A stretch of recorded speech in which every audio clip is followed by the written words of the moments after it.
ஒரு திரிஷாவோட கதையை பேசுது அப்படிதான் சொல்லணும். என்ன காரணம்னா, நேத்துலேருந்து ஒரு சம்பவம் ஒன்று நம்ம எல்லாருமே பேசிகிட்டு இருப்போம். ஏன்னா அவங்க நடிகை இருக்கிறதுனால அந்த நடிகைனால அவங்கள என்ன வேணாலும் ஆபாசமாக பேசிடலாம் அப்படிங்கிறத ஒன்று பேசிக்கிட்டு நேற்றுலேருந்து ஒரு சம்பவம் போயிட்டு இருக்குல்ல. திரிஷாவோட சம்பவம் நடந்துச்சு. ஆனால் எதிர்ப்பு குரல் பார்த்தீங்கன்னா ரொம்ப கம்மியாக தான் வந்திருக்கு.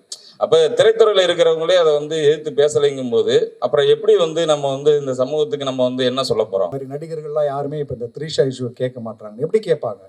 இன்னைக்கு உள்ள அத்தனை முன்னணி நடிகர்களும் பெண் உடலை வச்சு சினிமாவில் ஜெயிச்சு வந்தவங்க. இன்னைக்கு உள்ள உச்ச நட்சத்திரங்களாக இருக்கட்டும், அடுத்து நாட்டை ஆள துடிக்கின்ற நடிகர்களாக இருக்கட்டும், எல்லாமே அவருடைய ஆரம்ப கட்ட படங்களில் பார்த்தீங்கன்னா பெண் உடலை மையமாக வச்சு தான் இந்த சினிமாவிலே பயணப்பட்டு வந்திருக்கிறாங்க. ரஜினி படமாக இருக்கட்டும், கமல் படமாக இருக்கட்டும், நீங்கள் சில்க் ஸ்மிதா போஸ்டர் தான் பெருசாக இருக்கும்.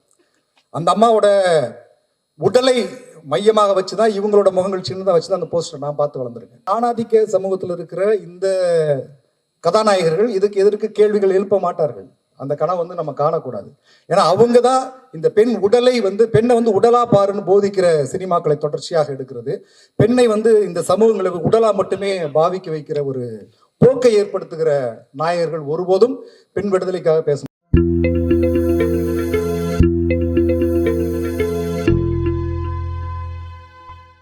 கனவுகளும் யதார்த்தங்களும் அது கூட இருக்கக்கூடிய தலைவிதியும் இது எல்லாத்தையும் இணைக்கிற ஒரு மையப்புள்ளியா கிடான்னு ஒரு படத்தை கொடுத்த நம்ம இயக்குனர் ரா வெங்கட் அவர்களை ஒரு சில வார்த்தைகள் பேசுறாங்க.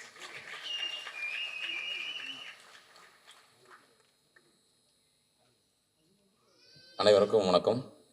இது படம் வெளியானதுக்கு அப்புறம் ஒரு முதல் மேடை. இந்த மேடையை கொடுத்ததுக்கு குபேந்திரன் சாருக்கு முதல்ல நன்றி தெரிவிச்சுக்கிறேன். ஏன்னா நம்ம எத்தனையோ படம் உதவி இயக்குனராக இருக்கும்போது நம்ம கீழே இருந்து ஆடியோ ஃபங்க்ஷன் வந்திருக்கோம். நம்ம படம் வேலை பார்த்த படங்களுக்கு கீழே இருந்து ஓடி ஆடி வேலை வைப்போம். அப்படியே கேமராவில் தெரியணுன்றக்காகவே சும்மாச்சும் வாட்டர் பாட்டில் வைக்கிற மாதிரி இப்படி ஓடுவோம் மேடையில். அதை பார்த்துட்டு ஒருத்தவங்க அஸ்னேட்லாம் கிடையாது, சும்மா அங்கே தண்ணி பாட்டில் வச்சுக்கிட்டு இருந்தாலாம் சொல்லியிருக்காங்க ஊரில். அப்படிலாம் இருந்து நம்ம அதெல்லாம் தாண்டி ஒரு இயக்குனராகி என்னோட படத்துக்கு ஆடியோ ஃபங்க்ஷன் நடத்த முடியல. அது ஒரு சின்ன பட்ஜெட் படங்கிறனால சாரோட படத்தில் அந்த ஒரு வாய்ப்பை கொடுத்ததுக்கு ஒரு பெரிய நன்றி. அப்புறம் தயாரிப்பாளருக்கு ஒரு மிகப்பெரிய நன்றி. காரணம் என்னன்னா, இந்த மாதிரியான கண்டென்ட் ஓரியன்ட் படங்களை எடுக்கிறதுக்கு இன்னைக்கு ஆட்கள் ரொம்ப கம்மி. ஏன்னா முதல்ல நம்ம கதை சொன்னோன்னே ஹீரோ யாருன்னு தான் கேட்குறாங்க. முதல்ல ஹீரோயின் ஓரியன்ட் ஒரு சப்ஜெக்டை தேர்ந்தெடுத்து சாருக்கு வாய்ப்பு கொடுத்ததுக்கு ரொம்ப நன்றி சார். அப்புறம் இந்த படத்தில் ஒர்க் பண்ண கார்த்தியனை எனக்கு ரொம்ப க்ளோஸ். ஏன்னா அவர் அவ்வளோ பேருக்கு வாய்ப்புகள் மட்டும், ஏன்னா அவர் ஒரு ஆலமரம் மாதிரி வர்ற பறவைகள்லாம் அங்கே தங்கிட்டு போகலான்ற மாதிரி யார் வேணாலும் வரலாம், வந்தால் என்ன உதவி கேட்டாலும் அதை செய்வார் அவர். அந்த மாதிரி ஒரு நபர். எல்லாருமே ஒரு நல்ல ஒரு டீமாக அமைஞ்சிருக்காங்க, கேமராமேன் எல்லாருமே. அப்புறம் தீசனை நான் அறிமுகப்படுத்தினேன். என்னோட படம் தான் முதல் படம் அவருக்கு. அவரை அறிமுகப்படுத்தினதில் ஒரு மிகப்பெரிய சந்தோஷம். ஆனால் அவரை என்கிட்ட அறிமுகப்படுத்தினது அருண் சந்திரன் சொல்லிட்டு என்னோட நண்பர் இயக்குனர். அவர் ஒரு 5 பாட்டு காமிச்சாப்புல தீசன் படம் பண்ண பாட்டை. அதை பார்த்த உடனே முடிவு பண்ணிட்டான், தீசன் அடுத்து ஒரு மிகப்பெரிய மியூசிக் டைரக்டராக வருவார். பாடலாசிரியர்கள் எல்லாருமே ரொம்ப சூப்பராக, எல்லா பாட்டுமே ரொம்ப நல்லா இருக்கு. படமும் பார்த்துட்டேன் மேடம். மங்கை ரொம்ப அருமையான ஒரு படமாக இருக்குது. சார் காமிச்சிட்டாரு, ரொம்ப நல்லா இருக்குது. எல்லாருமே ரொம்ப நல்லா நடிச்சிருக்காங்க, சூப்பர். அப்புறம் இந்த படம் யாரோட கதையை பேசுது அப்படின்னாக்க, இது ஒரு திரிஷாவோட கதையை பேசுது அப்படிதான் சொல்லணும். என்ன காரணம்னா, நேற்றுலேருந்து ஒரு சம்பவம் ஒன்று நம்ம எல்லாருமே பேசிக்கிட்டு இருப்போம். ஒரு பெண்கள் ஒரு சமூகத்தில் எப்படி பார்க்குறாங்க, ஏன்னா அவங்க நடிகையாக இருக்கிறதுனால அந்த நடிகைனால அவங்கள என்ன வேணாலும் ஆபாசமாக பேசிடலாம் அப்படிங்கிறத ஒன்று பேசிக்கிட்டு நேற்றுலேருந்து ஒரு சம்பவம் போயிட்டு இருக்குல்ல, அதோட பேஸ் தான் இந்த கதைன்னு நினைக்கிறேன். ஏன்னா இதில் அவங்க ஒரு ட்ராவலிங்கில் ஒரு 2 பேர் ட்ராவல் பண்ணும்போது அவங்களோட உடையை வச்சு எப்படி இந்த சமூகம் பார்க்குது, ஒரு பெண்ணை தனியாக இருந்தால் அவங்கள என்ன மாதிரிலாம் கேவலமாக பேசுகிறாங்கன்றது தான் அந்த படம். அப்புறம் ரொம்ப வருத்தமான விஷயம் என்னென்னா, இந்த மாதிரி திரிஷாவோட சம்பவம் நடந்துச்சு. ஆனால் எதிர்ப்பு குரல் பார்த்தீங்கன்னா ரொம்ப கம்மியாக தான் வந்திருக்கு. அப்போ திரைத்துறையில் இருக்கிறவங்களே அதை எதிர்த்து பேசலைங்கும் போது அப்புறம் எப்படி நம்ம இந்த சமூகத்துக்கு நம்ம என்ன சொல்ல போகிறோம் அப்படிங்கிறதான் என்னோட கேள்வியாக இருக்குது. ஏன்னா நீங்கள் டெல்லியில் அவ்வளோ பெரிய ஒரு பிரச்சனை நடந்துக்கிட்டு இருக்கு, விவசாய போராட்டம். நம்ம அதில் கருத்து சொல்ல மாட்டோம். கேட்டால் என்ன சொல்லிடுவோம்னா, நம்மளுக்கு இல்லை அரசியல்வாதியை சொல்லுவாங்க அப்படிம்போம். சரி, சினிமாவில் இருக்கிற பிரச்சனைக்கு யார் கருத்து சொல்கிறது? இப்படி ஒரு நடிகை ஒரு ஆபாசமாக பேசியிருக்காங்க, அதுக்கு எத்தனை பேர் கருத்து சொல்லியிருக்காங்கன்னு தெரில. சரி, சார் படத்தில் நிறையா அதுக்கெல்லாம் சேர்த்து வச்சு நிறையா பேசியிருக்காரு, அதுக்கு ஒரு நன்றி. அப்புறம் என்னென்னா, இந்த படத்தின் மூலமாக சார் இயக்குனராக இந்த படம் ஒரு கண்டென்ட் ஓரியன்ட் படம் மக்களும் அடுத்து ஒரு நல்ல ஒரு கமர்ஷியல் கதை வச்சிருக்காரு, அதையும் நான் கேட்டேன். அதனால் தயாரிப்பாளர்கள் அவரை அடுத்து டக்குன்னு புக் பண்ணிக்கணும்னு நினைக்கிறேன். அப்புறம் இன்னொரு இந்த சினிமாவில் இருக்கிறவங்களுக்கு ஒரு சின்ன வேண்டுகோள் என்னென்னா, இந்த மாதிரி சின்ன படங்கள் வரும்போது அந்த படம் நல்லா இருக்குன்னு தெரிஞ்சுன்னா தயவு செஞ்சு நீங்கள் வாரத்துக்கு ஒரு நாள் ரிவ்யூ கொடுங்கலாம் சொல்லல, அட்லீஸ்ட் உங்களோட ட்விட்டரில் இந்த படம் நல்லா இருக்குன்னு போடலாம். அதன் மூலமாக இந்த தயாரிப்பாளருக்கு ஒரு லாபம் கிடைக்கும், டைரக்டருக்கு ஒரு இது இருக்கும். ஏன்னு சொல்கிறேன்னா, கலிதா மேடம் கிடா படத்தை பற்றி ஒரு வார்த்தை போட்டாங்க. அது அந்த ஒரு ட்விட்டு போட்டதுக்கப்புறம் அந்த படத்தை வந்து அவ்வளோ பேர் பார்த்தாங்க. எனக்கே நிறைய பர்சனலாக அவ்வளோ மெசேஜ் வந்துச்சு. ஸோ அது மாதிரி இந்த மாதிரி சின்ன படங்களை வந்து இந்த மாதிரி நிறைய ஏன்னா நம்ம அதர் ஃபீல்டில் நம்ம வேறு லாங்குவேஜ்லாம் பார்க்குறோம். ஏன்னா கேரப் கஞ்சாரபாளையம்னு ஒரு படம் வந்தோம்னா அதை பற்றி ஒரு ஹீரோ வந்து ஒரு ட்வீட் போட்டோம்னா அது அவ்வளோ பெரிய பரபரப்பாகுது. ஃபண்ட்ரின்னு ஒரு மராத்தி படத்தை வந்து அமெரிக்கன் சொன்னோம்னா அது வந்து அவ்வளோ பெரிய ரீச் ஆகுது. அதையே இங்கே இருக்கிற யாருமே பண்ண மாட்டாங்க. ஏன்னா வந்து வருஷத்துக்கு பெரிய ஹீரோக்கள்னு பார்த்தா எல்லா ஹீரோக்களையும் சேர்த்தா ஒரு 20 ஹீரோ இருப்பாங்க. 20 படம் மட்டும் இந்த தமிழ் சினிமாவுக்கு போதுமா அப்படின்னாக்க இங்கே ஒரு 300 படம் எடுத்துக்கிட்டு இருக்காங்க. அப்போ மற்ற படங்கள்லாம் யார் பேசுறது?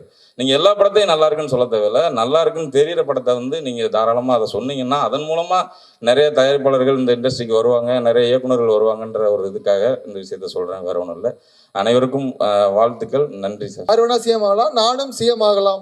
ஆதித்யா கதிர் துப்பாக்கி முன்னாடி வெடிக்கும் பின்னாடியும் வெடிக்கும்.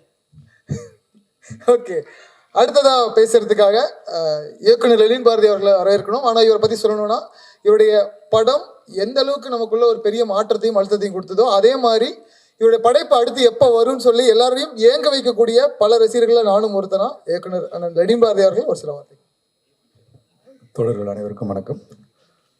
கலை இலக்கியம் யாவும் மக்களுக்கு அப்படிங்கிற அடிப்படையில் எனக்கு இந்த படத்தை பற்றி இப்படி ஒரு படம் நடக்குதுன்னு தெரியும், மற்றபடி விவரங்கள் தெரியாது.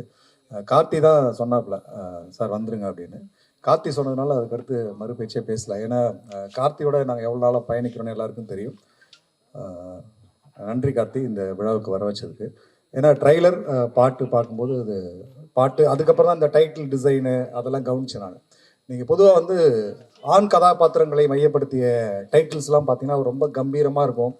ஒரு இன்னைக்கு நிறைய பேர் சொல்லிட்டு இருக்காங்கல்ல இந்த ஆண்ட பரம்பரை அது இதுன்ற மாதிரி ஒரு பெருமை விஷயங்கள் தான் இருக்கும். ஆனால் இந்த மங்கை அப்படிங்கிற அந்த டைட்டிலே பார்த்தீங்கன்னா அவ்வளவு கீறல்கள், தாக்குதல், உடஞ்சிருக்கு, செதஞ்சிருக்குது. அது கீழே ஒரு ட்ராவல் ஆஃப் உமன் அப்படிங்கிற ஒரு வார்த்தை வந்து அது ஒரு மிகப்பெரிய அரசியல். இன்னைக்கு நம்ம வந்து எத்தனையோ ஒடுக்கப்பட்ட மக்களை, தாழ்த்தப்பட்ட மக்களை, அடக்கப்படுகிற மக்களுக்காக நம்ம குரல் கொடுக்குறோம்.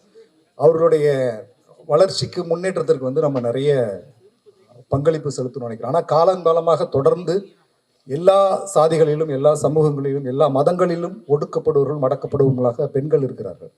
அப்படி ஒரு அந்த டைட்டில் வந்து ரொம்ப முக்கியமானதாக இருக்குது மங்கை அப்படிங்கிறது.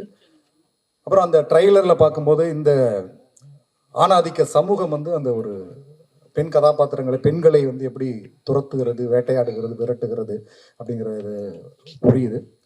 அதுலேயும் குறிப்பாக வந்து இப்போ சமகாலங்களில் வந்து இந்த மீடியாக்களோட கோர பசி இருக்குல்ல.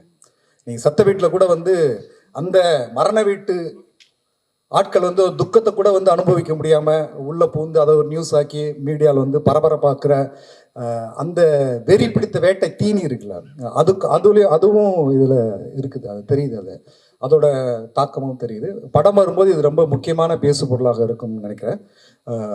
முதல்ல குழுவினர்களுக்கு வாழ்த்துகள்.